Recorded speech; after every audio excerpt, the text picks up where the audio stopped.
કુકરનું ઢાંકણ ખોલતા જ આખું કિચન મહેકી ઉઠવાનું છે આ ધમધમાટ બટાકાના શાકની સુગંધથી. પણ જોવા જેવી વાત એ છે કે આપણા મસાલિયામાં રહેલા મસાલા સિવાય આમાં કોઈ પણ મસાલો આપણે ઉમેર્યો નથી. તો પછી એવું શું ખાસ છે આ શાકમાં? જય શ્રી કૃષ્ણ મિત્રો. તો ચલો આજે બનાવી લઈએ આ એકદમ જ મસાલેદાર અને ચટપટું બટાકાનું શાક.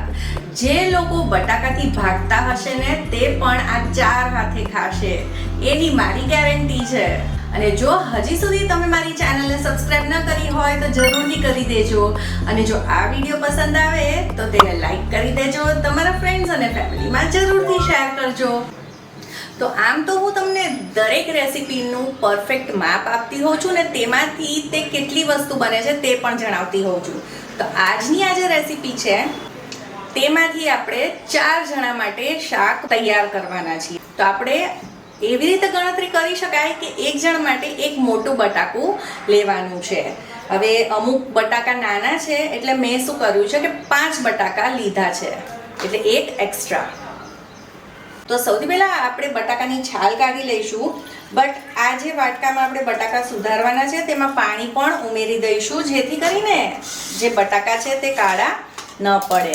ઘણી વખત શું થાય છે કે બટાકાનું શાક જે આપણે ડાયરેક્ટ કુકરમાં બનાવીએ છીએ તે એકદમ જ ફીકું બને છે, બધા મસાલા ગરમ મસાલો નાખ્યા છતાં પણ. તો આજે જે ટિપ્સ હું તમને કહીશ ને એ રીતે જો તમે બનાવશો તો શાક બિલકુલ પણ ફીકું નહીં લાગે. સૌથી પહેલી ટીપ એ છે કે પાણીમાં અડધી ચમચી મીઠું ઉમેરીશું. હવે મીઠું નાખવાથી બટાકા છે તે બિલકુલ મોરા નહીં લાગે. હવે આ રીતે આપણે મિક્સ કરી દીધું છે. હવે આપણે આમાં બટાકા સમારી દઈશું. હવે બટાકાને કઈ સાઈઝના સમારવાના? તો નથી આપણે મોટા બનાવવાના, નથી એકદમ નાના સમારવાના. તો જ્યારે પણ કુકરમાં શાક બનાવતા હોઈએ ને તો ત્યારે આ રીતે મીડિયમ સાઇઝના બટાકા સમારવાના, જેથી કરીને તે એકદમ જ બફાઈ ન જાય. હવે આ રીતે બટાકા જ્યારે મીઠાવાળા પાણીમાં રહેશે તો તે મીઠાને શોષી લેશે, એટલે તે અંદરથી મોરા બિલકુલ નહીં લાગે. તો હવે કુકરમાં વઘાર માટે તેલ મૂકી દઈએ. તો 2 થી 3 ચમચી કુકરમાં તેલ મૂકીશું. આજનું આ શાક સ્વાદિષ્ટ હોવાની સાથે સાથે ઝટપટ પણ તૈયાર થઈ જવાનું છે. તેલ ગરમ થાય એટલે તેમાં 1 ચમચી રાઈ નાખીશું અને રાઈને તતડવા દઈશું.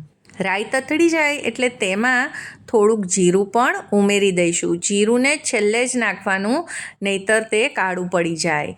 1 તમાલપત્ર નાખ્યું છે અને આ તમાલપત્ર સિવાય બીજા કોઈ પણ ખડા મસાલા નથી નાખવાના. 1 લીલા મરચાંના કટકા કરીને ઉમેરી દીધા છે અને મીઠા લીમડાના પાન પણ ઉમેરી દઈશું. મીઠો લીમડો તો જરૂરથી નાખજો, તેનો સ્વાદ આ શાકમાં ખૂબ જ સરસ આવે છે. હવે લગભગ 30 સેકન્ડ માટે મરચાંને અને લીમડાને સાતળી લઈશું અને પછી ઉમેરશું ટમેટાં. અને જે છે આપણી આજની બીજી ટીપ. જ્યારે આપણે બાફેલા બટાકાનું શાક બનાવીએ ને તો એનો જે રસો છે એ એકદમ જ ઘટ્ટ થાય છે. જ્યારે કુકરમાં જે શાક બનાવીએ તેનો રસો ઘટ નથી થતો અને પાણી અને બટાકા છૂટા રહે છે. તો આવો ઘટ રસો જોતો હોય તો ટમેટું ઉમેરશો તો તેના લીધે ખૂબ જ સરસ આનો રસો બનશે. હવે ચપટી મીઠું ઉમેર્યું છે આ ટમેટાના ભાગનું, જેથી કરીને ટમેટાં થોડા સોફ્ટ થઈ જાય. તો બસ એકાદ મિનિટમાં જ આ રીતે ટમેટાં સોફ્ટ થઈ જશે. તો એમાં ચપટી હિંગ અને અડધી ચમચી હળદર ઉમેરીશું. હળદર અત્યારે એટલે ઉમેરવાની કેમ કે હળદર આ રીતે તેલમાં શેકાશે તો તેનો કાચો સ્વાદ જતો રહેશે.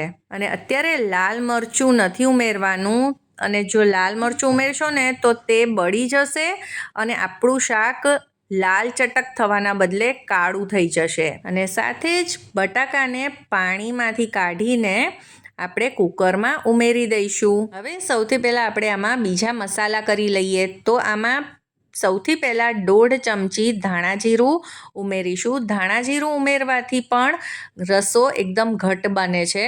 સાથે જ ઉમેરી દઈશું 1.5 ચમચી કશ્મીરી લાલ મરચું.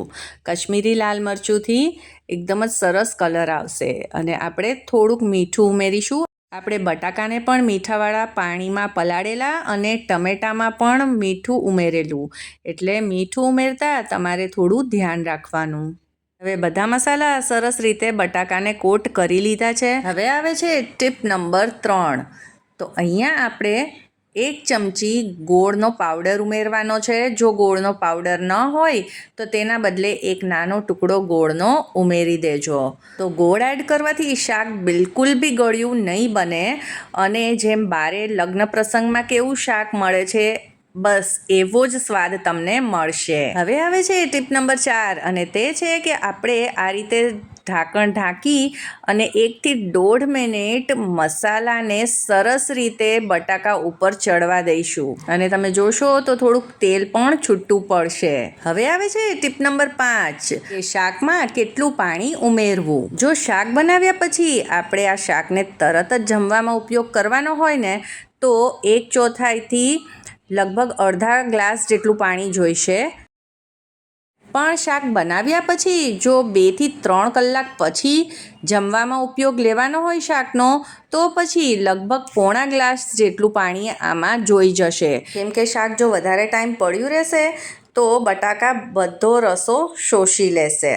હવે આજની મેઇન ટીપ નંબર 6 એ છે કે પાણીને આ રીતે તમારે સાઈડમાંથી નાખવાનું છે, બટાકા ઉપર નહીં, કેમ કે જે બટાકા ઉપર બધો મસાલો કોટ થયો છે તે નીકળી જશે. અને તમે જોયું કે આપણે શાકને ચમચાથી મિક્સ પણ નથી કરવાનું.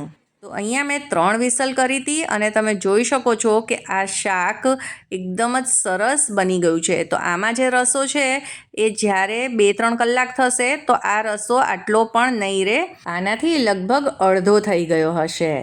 અને જો કોઈ વખત વધારે રસો થઈ ગયો હોય તો 3-4 બટાકાના ફોડવાને તમે થોડોક છૂંદો કરીને ઉમેરી દેશો, રસો એકદમ જ ઘટ થઈ જશે.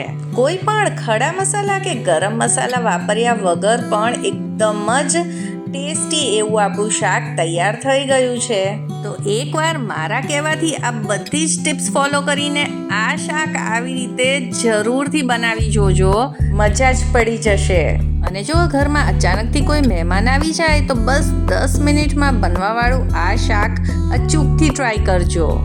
જો આટલું ચટાકેદાર અને મસાલેદાર શાક હોય ને તો પછી સાથે ભાખરી, પરોઠા, રોટલી કંઈ પણ હોય મજા જ પડી જાય. બરાબર ને?